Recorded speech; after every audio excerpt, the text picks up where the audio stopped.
आज आपल्या बरोबर जी माझी मैत्रीण आहे तिने असंच एक पुस्तक त्या लॉकडाऊनच्या पिरियडमध्ये लिहायला सुरुवात केलं.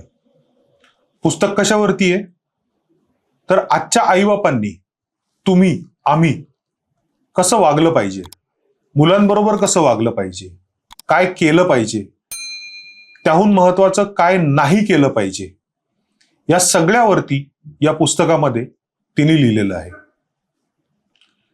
पुस्तकं जर आपण वाचलं तर पुस्तकाची सुरुवात अगदी प्रेग्नन्सी पासून होते. तिच्या म्हणण्यानुसार every pregnancy is a different pregnancy. ती असं का म्हणते, हे पुस्तक काय आहे, या पुस्तकात काय काय तिने लिहिलेलं आहे, तिला जे काही अनुभव आले ते या पुस्तकामध्ये आहेत, ते कसे अनुभव होते, ओव्हरऑल ॲज अ ऑथर म्हणून ही जर्नी कशी होती, या सगळ्याबद्दल गप्पा मारायला माझी एक खूप चांगली मैत्रीण आलेली आहे, जी आहे तृप्ती. हॅलो. कशी आहे तृप्ती? मस्त. आज मूड कसा आहे आणि मुख्य म्हणजे? I am feeling very much relaxed. Fantastic. काय कारण असेल? खूप दिवसांनी मी माझ्या पुस्तकाबद्दल बोलणार आहे, त्याच्यामुळे तो एक आनंद वेगळाच आहे.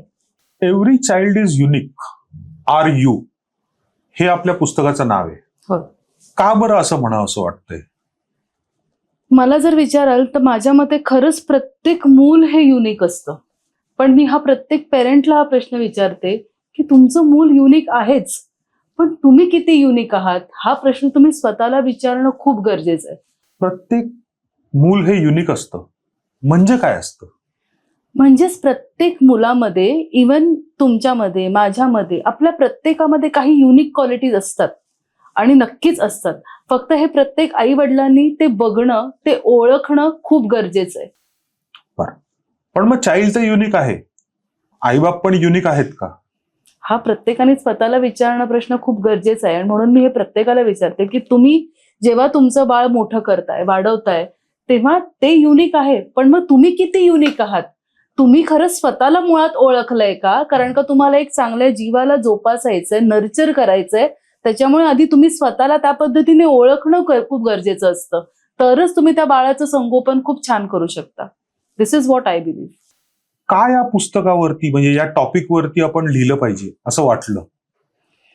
Actually to be very frank, मी माझं स्वतःचं डे केअर आहे. सो गेली 15 वर्ष ते डे केअर मी रन करते. तेव्हा मी अनेक लहान बाळं मोठी केली. आपल्याकडे 3 महिन्याच्या बाळापासून बाळ येतात, तेव्हा तो जो प्रवास होता, प्रत्येक मूल बघणं, त्याच्या वेगवेगळ्या क्वालिटीज बघणं, त्याच पद्धतीने वेगवेगळे पेरेंट्स बरोबर डील करणं, असा एक जो एक्सपिरियन्स माझ्याकडे गाठीशी होता.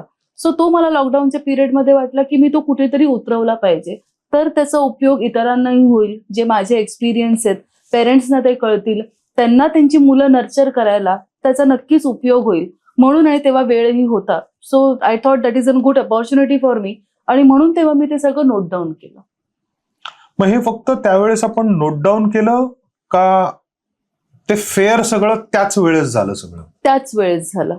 तेव्हा माझं एक प्रॉपर शेड्यूल मी मेंटेन केलं होतं.